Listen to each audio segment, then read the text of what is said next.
La paix soit avec vous. Dans la précédente audio, j'ai traité en deux parties du phénomène marxiste, de sa théorie au niveau économique, et de quelques petites analyses sans prétention sur son devenir.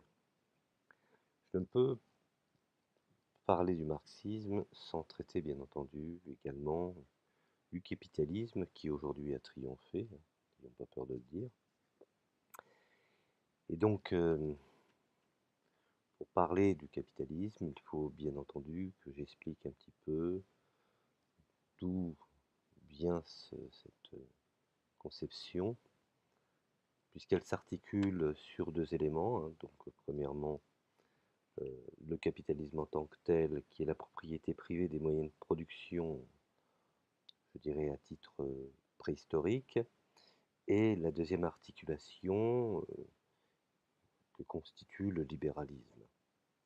Alors, bien entendu, le libéralisme est une doctrine et le capitalisme est je dirais, un système économique et donc les deux s'articulent. C'est pour ça que souvent les gens confondent libéralisme et capitalisme. Alors pour ce qu'il en est du capitalisme, pour faire simple et rapide, je dirais c'est avec la révolution industrielle, hein, qui touche peu à peu, je dirais, les pays européens au cours du 19e siècle, que prend naissance d'une façon réelle et sérieuse le système capitaliste. Alors, le capitalisme a je dirais, deux aspects de fondamentaux, je dirais de traits fondamentaux qui le caractérisent. Premièrement, la propriété des moyens de production et l'accumulation du capital grâce aux profits réalisés. Pour ce qu'il en est de la propriété privée des moyens de production, parce que les gens aujourd'hui n'arrivent pas tellement à déterminer ce que peut être le capitalisme, ils envoient une esquisse un peu paranoïaque qui existe aussi, hein, le capitalisme spéculatif, financiarisé, qui est une atrophie, à mon sens, du capitalisme, ou un excès, qui malheureusement aujourd'hui est source de référence. Donc je tiens à remettre les pendules à l'heure.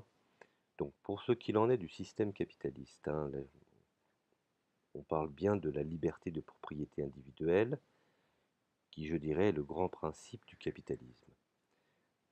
Bon, elle justifie le droit de propriété sur les moyens de production. Ainsi, par exemple, les terres, les machines, soit la plus grande partie des biens de production, sont détenus par des personnes privées, ou plus exactement réunies en société. La liberté de propriété s'accompagne des droits suivants. Ça, c'est fondamental pour bien comprendre. Droit de gérer, donc d'exploiter ses biens, droit de les vendre également, droit de recevoir des revenus, donc d'en tirer profit, et qui sont finalement au fond liés à la jouissance de cette propriété. Ça, c'est pour ce que j'appelle l'aspect positif. Nous avons également, après la propriété privée des moyens de production, le profit et accumulation du capital. Alors je m'explique. Je dirais que la prédominance de la propriété privée dans un système économique n'est pas suffisante pour le qualifier de capitaliste. C'est pour ça que c'est très subtil. Et c'est une des raisons pourquoi je dis attention, il y a des capitalismes, pas un seul capitaliste. Un seul capitaliste, pardon. À l'identique de son alter ego que peut être le marxisme, hein. Il n'y a pas qu'un seul marxisme, il y a des marxismes. Voilà. Alors, je dirais que l'existence de relations marchandes, toujours dans le sujet du capitalisme bien entendu, des relations marchandes ne peut pas être le caractère fondamental du capitalisme, et le fait que la plupart des objets produits soient destinés à devenir des marchandises, et que, je dirais, la production soit orientée non pas vers la consommation directe, ce qu'on appelle entre guillemets l'autoconsommation, mais vers la vente des marchés définis seulement par une économie, je dirais, économie marchande, ce qui plus tard va amener à ce qu'on appelle d'une façon peut-être un peu plus vulgarisante, l'économie de marché. Bon, euh, ceci étant dit, par ailleurs, je dirais que le profit et la recherche du profit ne sont pas des traits spécifiques du capitalisme, puisqu'ils ont de tout temps existé, hein, même avant le capitalisme. Alors, certains se mettent à essayer d'interpréter les actes de commerce, même au niveau antique, comme des actes menant à une certaine forme de capitalisme. Bon, je ne vais pas rentrer dans ces analyses-là, ce n'est pas le lieu et le moment. Alors, ce qui fait l'originalité absolue du système capitaliste, c'est l'accumulation du capital. Grâce au profit, il faut bien préciser de quoi s'agit-il, hein. Donc, je dirais qu'à la différence d'une organisation de la vie économique dominée par l'artisanat, le capitalisme implique que la plus grande part des profits ne soit pas consommée, c'est-à-dire dépensée par les propriétaires de moyens de production, sous forme d'achat de biens de consommation destinés à leur usage personnel, mais bel et bien épargnés et réinvestis dans l'entreprise afin de permettre l'accroissement des moyens de production. Ainsi, je dirais que les entreprises utilisent d'abord leurs bénéfices pour se développer en augmentant la quantité des moyens de production. Bien entendu, la recherche du profit est donc placée sous le signe de l'accumulation du capital, c'est-à-dire, je dirais, un processus de constitution du capital technique, réalisé sous les deux formes que sont, premièrement, l'investissement net, ce qu'on peut qualifier par la création d'équipements supplémentaires, et l'amortissement, ce qu'on peut déterminer par le remplacement des équipements usés ou obsolètes. Alors, sur cela aussi, il y aurait tant à dire. Bref, je considère que le capitalisme correspond ainsi, d'une manière inexorable, à la recherche permanente de profit afin d'accumuler indéfiniment des capitaux. En cela, il est inséparable des moyens modernes d'organisation de la production. Le capitalisme, je dirais, prend appui d'une façon contemporaine sur le développement des formes de rationalisation du travail et de la production, bien entendu, et la recherche de la productivité maximale. C'est ainsi à l'origine une véritable organisation du travail, ce qu'on appelle également la division du travail. Je vous renvoie à Adam Smith et à Ricardo concernant justement cette fameuse division du travail. Alors, au début, cette division du travail était d'une façon locale, nationale, européenne, et aujourd'hui, elle est échelonnée au niveau mondial. Ce qui, bien entendu, présente d'autres défis, puisque d'autres problématiques. Donc, on peut considérer que cette évolution donne ce que j'appelle des structures productives de ce qu'on pourrait déterminer comme étant la fabrique du développement de la concentration des entreprises. Alors, comment pouvons-nous appréhender finalement au fond cette évolution? Certains historiens, par exemple, je dirais, décèlent l'existence d'un capitalisme entre le XVIe et le XVIIIe siècle. Il s'agit alors, certains appellent un capitalisme primitif ou un capitalisme commercial, fondé sur, je dirais, le grand négoce maritime et colonial. Cependant, je voudrais préciser que c'est véritablement la révolution industrielle du XIXe siècle qui marque les débuts du système capitaliste. Pour du moins, je dirais, pour ce qu'il en est de la France. Bien entendu, n'omettons pas la suppression des contraintes réglementaires touchant l'activité économique, qui a été une étape, je dirais, essentielle, voire importante, du développement du capitalisme. On peut dire que les nombreuses crises de surproduction dans la deuxième moitié du XIXe siècle ont conduit les pays européens à rechercher des débouchés nouveaux. Rappelez-vous, toujours cette politique de défi, de réactualisation par rapport à des nouvelles évolutions. Alors, cette domination des pays capitalistes par la colonisation était qualifiée d'impérialisme, ou de ce qu'on peut qualifier également en économie l'impérialisme organisateur.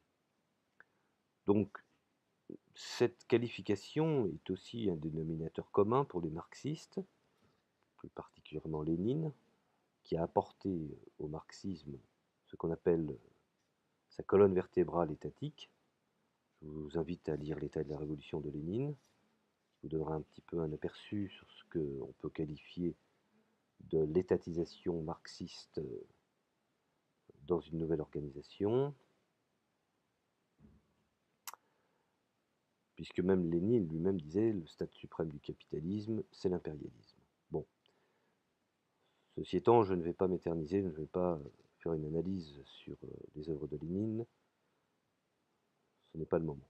Donc, comme je disais que Lénine qualifiait le stade suprême du capitalisme comme étant l'impérialisme, on peut considérer que ça ne se caractérise pas seulement une politique extérieure de puissance, mais bien, je dirais bel et bien une domination économique des colonies et des partages du monde sous l'égide des grands groupes financiers. Donc en définitive, pour ne pas aller trop loin, car je suis à 11 minutes, me semble-t-il, ce sont des sujets qui sont tellement techniques qu'il faut je dirais, les résumer afin qu'ils puissent être audibles auprès de tout à chacun. Donc en définitive, le capitalisme du 19e siècle, je dirais, est davantage un capitalisme sauvage qu'un capitalisme libéral, comme le montre par exemple le maintien du protectionnisme, les politiques de colonisation et de multiplication des ententes. Le capitalisme est alors, je dirais, indifféremment libre-échangiste ou protectionniste selon son intérêt. N'oublions pas que les États-Unis ont une politique antitrust.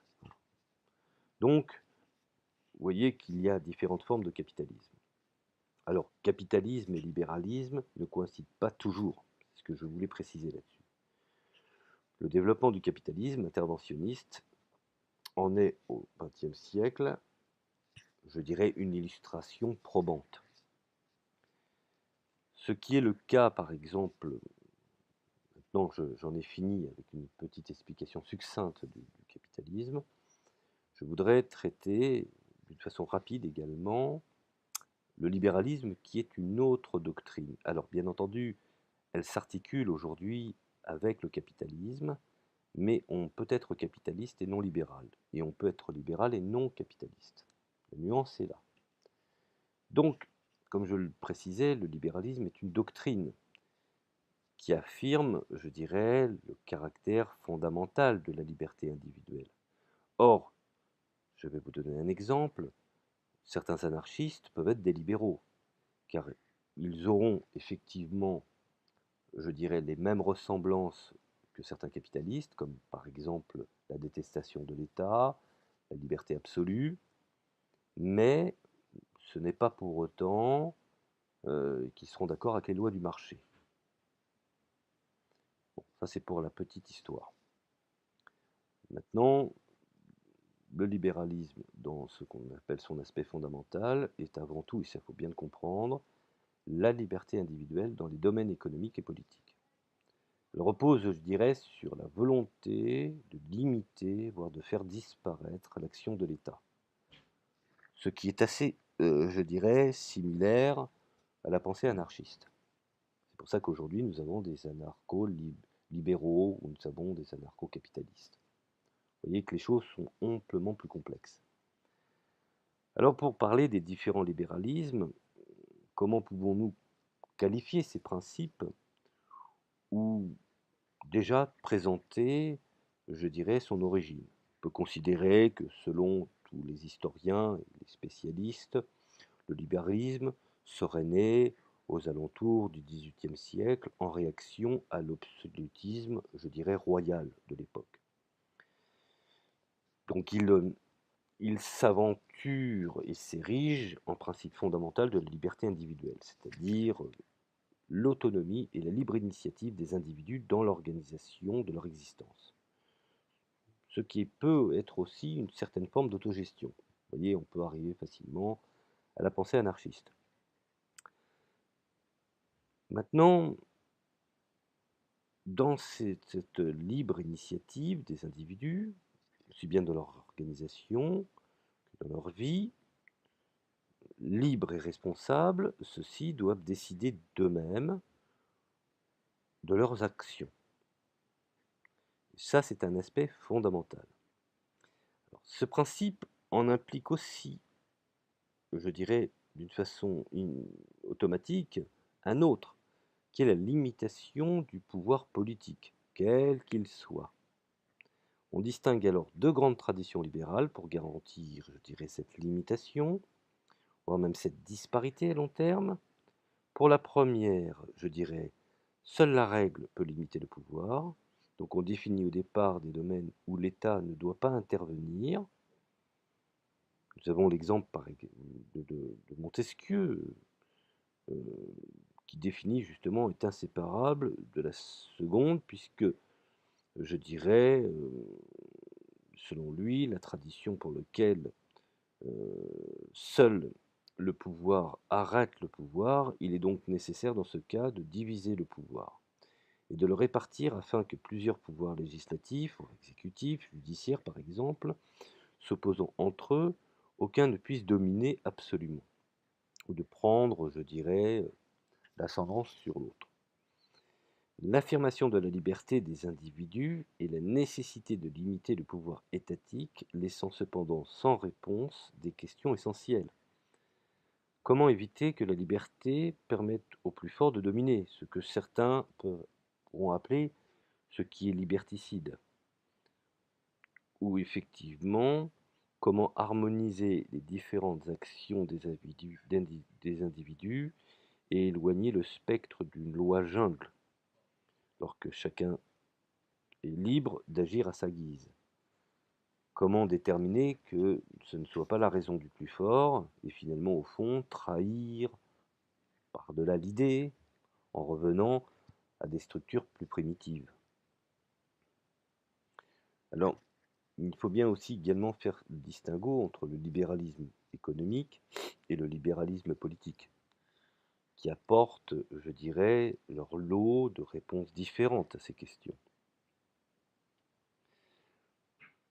Pour faire rapide, le libéralisme politique repose sur l'égalité civile des individus qui se transforment alors en citoyens, donc la liberté d'opinion, de réunion, d'information, la liberté de, je dirais, de se regrouper en association ou en parti politique, représente les libertés publiques sur lesquelles repose le libéralisme politique.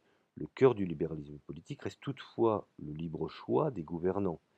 Il est donc inséparable de l'existence d'élections, ce qu'on peut appeler aujourd'hui une certaine forme de démocratie.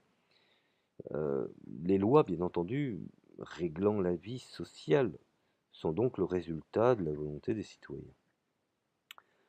Maintenant, le libéralisme économique offre une vision très différente à partir du moment où un certain nombre de libertés sont assurées et respectées. Ce qu'on qualifierait par la liberté de la propriété privée, la libre concurrence, la liberté du travail. Donc il suffit que chacun poursuive son activité pour que se réalise, entre guillemets de façon théorique bien entendu, l'harmonie sociale. Le libéralisme économique fonde alors cette conviction sur un ordre naturel et spontané dans les bienfaits d'un mécanisme de régulation unique. C'est en cela que cela rejoint l'analyse marxiste. Le marché, par exemple, est un processus d'ajustement entre les actions économiques des individus. L'échange est avantageux pour tous les participants, de l'intérêt bien entendu du commun au général, qui n'est que finalement au fond la somme des intérêts particuliers des uns et des autres, ce que Adam Smith a appelé en son temps la fameuse main invisible. Donc le marché apparaît en définitive comme le seul moyen de concilier l'autonomie individuelle et un minimum d'ordre et de contraintes sociales. Dans la réalité, bien entendu, le libéralisme économique et le libéralisme politique ne coïncident, je dirais, pas toujours. De nombreuses dictatures politiques mettent en œuvre les principes de l'économie libérale. À l'inverse, de nombreux pays politiquement libéraux refusent de s'en remettre entièrement à ces principes économiques.